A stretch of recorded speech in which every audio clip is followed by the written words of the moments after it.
And sometimes it feels really good to have a clean slate, just to know that you're starting over or starting new at something. The new year has an opportunity for a clean slate. Easter, this message and story of Easter of a God who loves us and was willing to die for us, is an opportunity for a clean slate. My kids are on spring break next week. Some are off this week. Some schools, my kids are off next week. And my youngest daughter decided that she wants a clean slate, that she wants a new closet and a new cleaner room. So instead of cleaning hers, she convinced her brother, her younger brother, that he really wants her room. And so, and it's like reverse psychology. He wants, obviously Addison is her name. Addison wants Abram's room. And so she spent a few days convincing Abram that he really wants to be in her room. And so he came to me and he's like, I want to be in Addison's room. I was like, no, you don't. I was like, why? And he was listing these things, and I could just hear his older sister putting all these things in his mind because she wants a change. She wants a clean slate. She wants to start fresh. And so I said, I don't know. We'll think about it. So in my daughter's mind, I'll think about it translates into we're doing it. So she started moving her stuff already. And she was moving baskets, and she was moving her toothbrush, and she was moving these things, making these changes. And so I was like, Addison, what are you doing? And she's like, we're just going to try it out for a week, Daddy. We're just going to sleep in each other's room. We're just going to try it out for a week and make sure that it's the right thing. So spring break, we can flip-flop rooms. And I was like, you're creating a lot of work for me because you trying it out. You're going to move stuff back, and then you're not going to move it, all this stuff. She's like, well, no, we'll do it. We'll take care of it all, which if you have kids or know anything about kids, that's not how it works. It'll be more work and more of a challenge than you could ever imagine. So they're trying it out. And so Abram last night, for the first time, he was sleeping in her room, and he had his little toothbrush and the few necessities that he needs. He's got a little monkey he sleeps with. And so he had like 3 things that he needed for this change to make it happen, essentials. Addison, on the other hand, had probably 25 things that she had to have in order to feel like she was really in her new room to try it out. So she was trying to bring in like posters and, all these things to make these changes. I was like, come on, child, you're killing me. Just wait one more week. If we decide to do it, we'll do it at one time. We'll make it happen. We'll make the change, and it'll be great. And she just kind of rolls her eyes and walks off. And that translation is, no, Daddy, I'm just going to do what I want. So that's kind of where we are, in the midst of changes in our household throughout this week, trying out those new changes. And then, of course, next week, we'll be in all new rooms again with the kids, and it'll just be chaos. And they love it. So that's what you do as parents. You just, so have you ever needed a change in your own life? Needed something to be different? And not just, like you needed, to fit in your clothes a little better, or you needed to change a room, or you're maybe looking for a change of job, or some sort of external change. Have you ever needed a change within you? Just a change of mindset, or to change the way you approach something, or to maybe change something that's happened in the past and you're not able to let go of, or to release that in a way, or to overcome it, or whatever that might be. Have you ever just needed a change? Well, this series, Alive, we're going to be talking about what does it mean to be alive in Easter. How does the Easter message allow us to become alive and to really live out fully the things that God has placed on our life, specifically living for a God who is willing to give his life for us. And so as we look on the next few weeks of this idea of what it means to be alive in Easter, we're going to look at moments that happened in that final week of the life of Christ. And today we're looking at one in John 13, and this is the Last Supper, but this is before we talk about the actual meal. Jesus washed his disciples' feet. So what was happening is the Passover season, or the Passover celebration, was happening before Christ was crucified on a cross. The Passover celebration was a celebration of how God was at work in the Israelites, in the Jewish community with the Israelites, when they were in captivity by Pharaoh in Egypt. And God knew that his people needed to be released out of captivity, and so he sent Moses there, and Moses was able to work with God, and God worked through Moses to get all the Israelites released, or the captives were set free. And so the way that happened is that actually the Spirit of God came in and passed over the Jews, but he didn't pass over the Egyptians. And a lot of death came, unfortunately. And that is what caused the Pharaoh to say, all right, your God is bigger than life himself. I mean, he has the power over life and death. And so because of that, I'm afraid enough that I'm going to let you go. And so from that point, even up till today, Jews celebrate Passover. And it's the work of God as God passed over the Israelites, but had an effect on the Egyptians that caused them to be free from the slavery that they were in. And so they still celebrate it. And so Jesus was a Jew, and Jesus was actually celebrating Passover the final week with the disciples. And as part of that, they have a final meal. They have like a Last Supper, a Passover. Well, we call it, I got ahead of myself. We call it the Last Supper because it was the Last Supper that Jesus had with his disciples. But it was a Passover meal. And so for everybody to come together, that meal would have needed to be prepared. And so the disciples were preparing that meal. Well, if you know in that day, I'm getting ahead of myself. So that's what's happening here.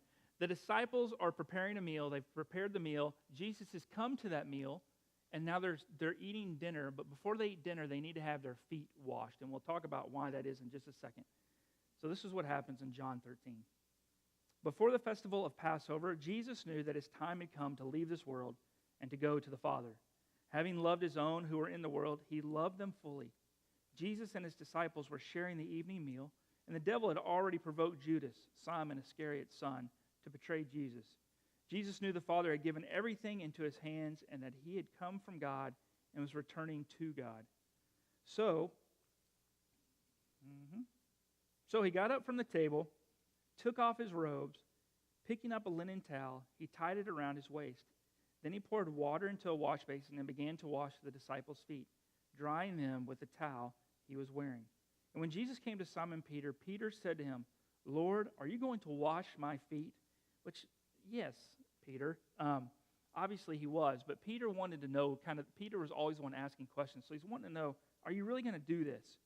And Jesus replied, "You don't understand what I'm doing now, but you will understand later." "No," Peter said, "you will never wash my feet."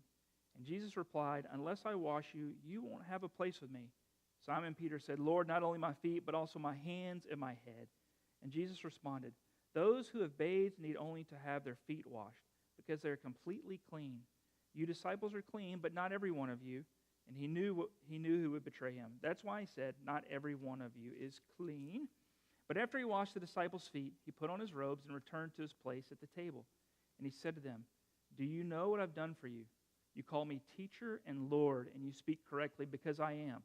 But if I, your Lord and teacher, have washed your feet, you too must wash each other's feet. I have given you an example. Just as I have done, you must also do.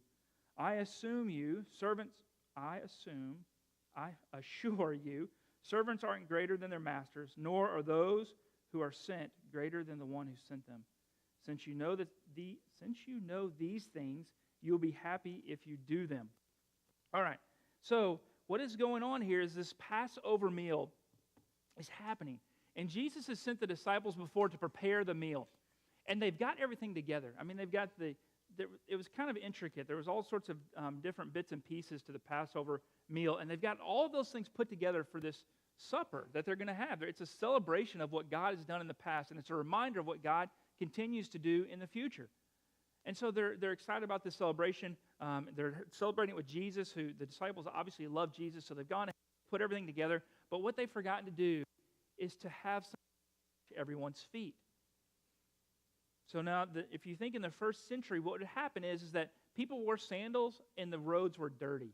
So there weren't sidewalks, there weren't segways or hoverboards giving you places or cars or anything like that. How you travel is either on donkey or camel or barefooted. Now, donkeys and camels also poo. So if you were barefooted, you were often and likely walking in dust and dirt and animal poo. So just think about that as you're kind of walking around with your feet. Think about how nasty your feet would be. I mean, it's like gross. It's like sort of gagging gross in the fact that, there was no pedicures. There were no memory boards to file your feet down or nail clippers or any of those sort of things. I mean, it was gross. Your feet would have been dirty and dry and cracked, just funky. I mean, totally nasty. Now, if somebody's elbowing you, you're a first century foot person. You have those kind of feet, even though maybe you wear shoes. But that's what was going on. And so as you entered in someone's home, in order to try to keep the home clean, you had your feet washed before you entered into the home. And the lowest person on the totem pole, like the lowest slaves of the slaves or the servants, was the one who would have to wash feet. Just imagine that. Imagine if you had dinner tonight and all of your friends came over and you were responsible for washing their feet. It's just gross. It really is. And that would be even if they had shoes on and they drove to your house. It's gross. Nobody wants to do it. Well, the disciples thought about everything but the foot washing. So here they are. They're coming into this dinner and this supper, and nobody's washing anybody's feet. Now, it's not in Scripture, but whenever I read, I like to try to place myself within the characters to see what they're thinking. And I think about John. Like, John was the one that he thought that Jesus loved him most, that he was the disciple that Christ loved most. And he relates himself and calls himself that at times. And so I think John, and you even know that actually in the supper that John was sitting right next to Jesus. He was actually probably leaning on Jesus during the dinner. People didn't sit in chairs. They actually sort of reclined on the floor at a really low table. And so John would have been really close to Jesus. And my guess is that John is like, man, I'm close to Jesus here. I'm like the spiritual guru of this group. And so I'm not washing feet. That's not my job. Let's let somebody else do it. Maybe Matthew. Matthew's a tax collector. Nobody likes tax collectors. You know, and Matthew's over there thinking, gosh, I was a tax collector. Nobody liked me. I'm not going to wash feet. These guys will look down on me even more. And, you know, I know Jesus has called me and forgiven me. And so I'm not below these guys. I'm not washing feet. Let them wash their own stinking feet. Stinking feet. And so Matthew's probably thinking something similar to that. And then Peter is maybe over there thinking, who's washing feet? Which one of these jokers is going to do it? I'm not doing it. I'm the one who's always doing what Jesus asked him to do, man. I'm the one who's willing to step outside the boat. I'm willing to do all these things that no one else is willing to do, but I'm not willing to do this one. I'm not moving. I'm not washing feet. I'm sure Jesus, just knowing what we think and what's going on, probably had a little smile on his face thinking, I'm going to wash their feet. I'm going to wash their feet. And so what did he do? That's what he did. He got up. I love it, verse 4. So Jesus got up from the table, took off his robes, picking up a linen towel, he tied it around his waist.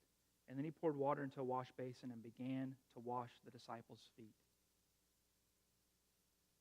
What did Jesus do?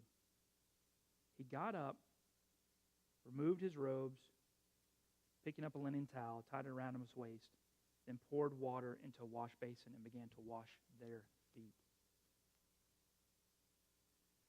I think Easter has the power, I know it does, it has the power to change us. And really, it's an invitation to change. It's an invitation to live into that message and that story of a God who loved us so much that he was willing to give his life on a cross. God saw his people cry out in the early days in the Old Testament. He sent Moses to free them out of captivity then. And they tried to live for God and love God, but they got so tied up in the rules and the expectations and the sort of black and white rulings of the faith that they were actually missing out on the relationship that they needed with God. And people were crying out to be in a relationship once again. And so God sent his son, Christ. And Christ came and walked amongst humanity. And as he walked across and amongst us, he taught us about the tremendous love of God and what it means to be loved by God and what it means to follow God. And just to know that we are cherished and we are cared for and that we are valued. And so Easter is this story of a God that just always is reaching out to us, saving us out of the captivity and the bondage and the chains and whatever holds us back from knowing the tremendous love of God. And Christ said that I want people to know that love. I want people to know that they are worth more than the things of this world. And I don't want the things of this world to hold them up, that sin and the regret and the challenges of life. So Christ was willing to die on a cross to overcome sin, to conquer death so that nothing in this world, not even death itself, will ever defeat us. And so we have this wonderful story of Easter of a God who loved us. Christ who is willing to give it all for us. But before Christ died on a cross, he gave something else. He gave us an invitation to change. And he did it through washing the disciples' feet. Because I think the disciples thought somehow they were above washing feet, that it wasn't their thing to do. And they certainly didn't think that Jesus would do it. But Jesus got up, took off his robe, and began to wash the disciples' feet. You see, there's a real tragedy about Easter. The first tragedy of Easter is that too many people think that Easter is just about colored eggs and chocolate bunnies. That's all they think Easter is about. Chocolate bunnies and little Easter eggs.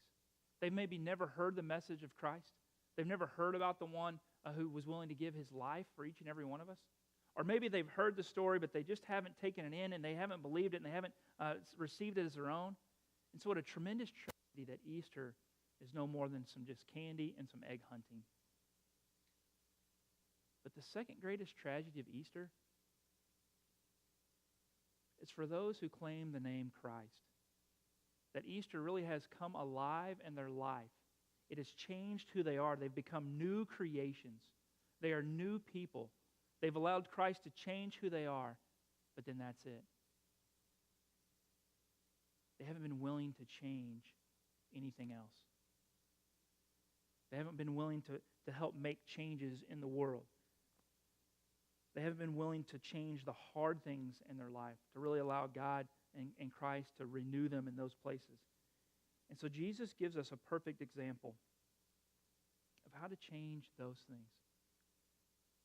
If we truly believe that Easter is about a God who overcame death, and Easter, the story of Easter has changed who we are, and we are new creations, then Jesus has given us an invitation to something greater. And how did he do it? He got up from the table, and he took off his robes. And picking up a linen towel, he tied it around his waist, poured water into a wash basin, and began to wash the disciples' feet. I want you to think for just a minute, is there anything that you just need to get up and start doing? Is there anything that you need to get up and start doing? That God is calling you to do? You see, there was an immediate need that they needed to wash feet because as they laid along at the sides of the table, their feet were right near the table. And their feet would have been actually near other people because they're reclining on their side. So the feet needed to be washed. And Jesus saw this need. And his immediate response to the need of the people in the room was that he actually got up to meet the need. And so I want to ask you, is there anything that Christ is inviting you to, that the story of Easter is inviting you to change, that you just need to get up and start doing? That you know that there's a need out there, but you haven't been able to just motivate yourself to do it.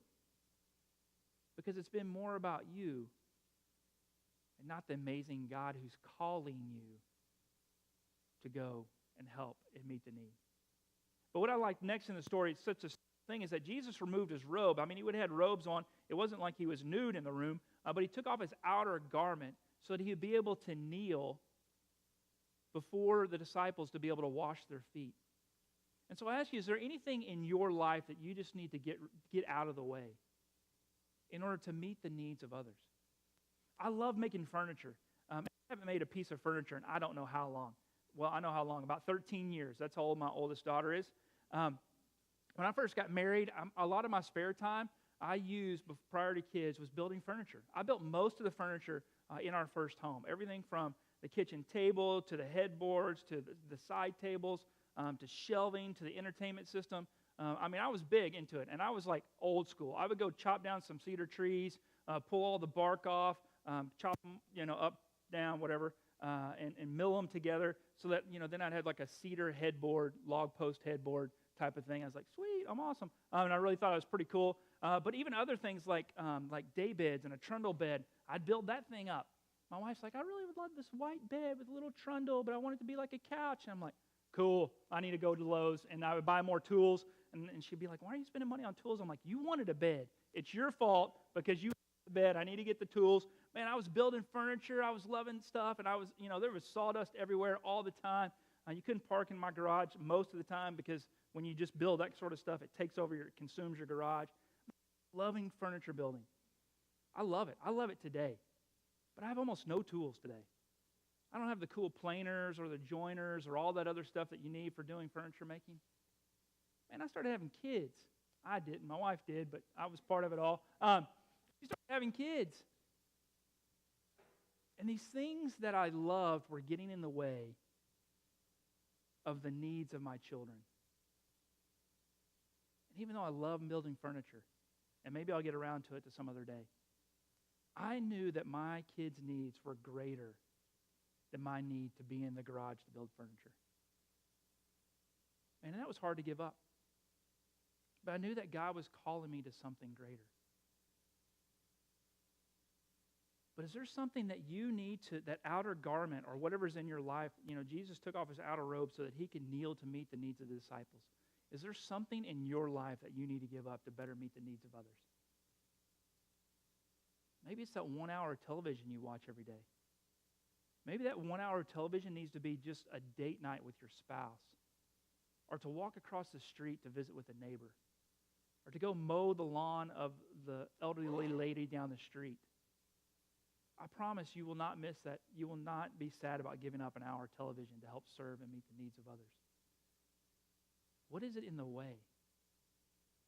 And there's other things that get in the way that don't allow us to change for the very God that we celebrate at Easter time. Things like pride. And we just have too much pride. And we're not willing to allow the pride to move to the side so that we can better meet the needs of others, or even to allow Christ to continue to change us. Or forgiveness. Being willing to forgive. What is it that is in your way that does not allow you to change in order to meet the needs of others? Jesus gave a tremendous example. It was so simple. He just got up. He just did it. I see the need. I'm going to help meet the need. And I'm going to move whatever's in the way, my outer garment, out of the way so that I can best meet this need. Where is God calling you to get up? Where is God calling you to move something out of the way so you can meet the needs of others? And then a little bit later, Jesus said, he was washing their feet. And then he said, Jesus responded to Peter, "Those who have bathed need only to have their feet washed, because they are completely clean. You disciples are clean, but not every one of you." He knew that he would be betrayed, who would betray him. And that's why he said, "Not every one of you is clean." After he washed the disciples' feet, he put on his robes and returned to his place at the table. And he said to them, "Do you know what I've done for you? You call me teacher and Lord, and you speak correctly, because I am. If I, your Lord and teacher, have washed your feet, you too must wash each other's feet. I've given you an example, just as I have done. You must also do. And I assure you, servants aren't greater than their masters, nor those who sent are greater than the ones who sent them. Since you know these things, you will be happy if you do them." Jesus isn't saying to his disciples, he's not calling us to just go out and wash everyone's feet. Jesus is saying to the disciples, "I see you. I see you.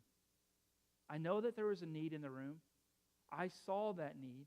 I got up. I removed the things out of the way that needed to be removed so I could meet that need. And I humbled myself." He said, "You call me teacher and Lord, and I am." He knew exactly who he was. But he humbled himself in such a way, kneeling before them and washing their feet. And what he was saying is, "I love you." It was such an act of humility, saying, "I love you. I see the needs that you have in your life, and I love you." At Easter, we're able to come alive when we allow Christ to meet our needs. But we help the world come alive when we're willing to follow the example of Jesus Christ. Willing to humble ourselves, to say to people, "I see you.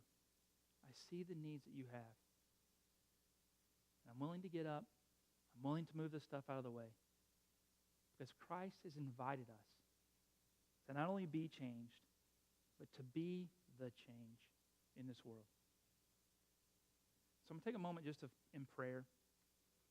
And in that prayer, I want to invite you that if there's something that needs to be changed, if there's something that you know there's a need that needs to be met and you just need to get up and go do it, or you need to move something out of the way, maybe it's your own pride, maybe it's your own inability to forgive. Maybe it's just giving too much time to furniture building or TV watching or whatever it is, and you need to move those things out of the way so that God might use you to bring about change in the world. Whatever that might be, in a moment of silence, I want you to just give that to God and say, God, I invite you in. Be the change in my life, that I might be a change maker for you in this life. Let us pray.